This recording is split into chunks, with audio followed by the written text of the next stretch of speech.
सुबह उठने में आलस आता है, पढ़ते वक्त नींद आती है। इतनी ठंड में मुझसे नहीं पढ़ा जाता यार। कल से पक्का जल्दी उठ जाऊंगा। कभी अपनी माँ से पूछा है कि वह सुबह बिना किसी के जगाए 5 बजे क्यों और कैसे उठ जाती हैं।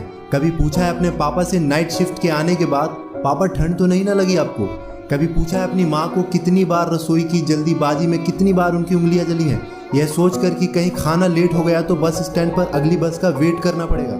थोड़ा सा सो लूं ताकि एग्जाम की टेंशन कम हो जाए। तुम टेंशन से बचने के लिए सोते हो और तुम्हारे पापा तुम्हारी फ्यूचर की टेंशन दूर करने के लिए जागते हैं। तुम किताब सामने रखकर किसी दूसरे ख्वाब की दुनिया में खोए रहते हो। तुम्हारी मम्मी तुम्हें सामने बैठा देखकर अगले साल की स्कूल डिसाइड करने की टेंशन में लगी रहती है। तुम्हारे दिमाग में वीकेंड पर दोस्तों के साथ घूमने की प्लानिंग चल रही होती है, वहीं तुम्हारे पापा के दिमाग में अगले मंथ की फीस जमा करने की टेंशन रहती है। अगली बार जब तुम्हारे पापा अपनी जेब से ट्यूशन फीस निकाल कर देना तो उनसे पूछना उनकी जेब में खर्चे के लिए पैसे बच रहे हैं ना।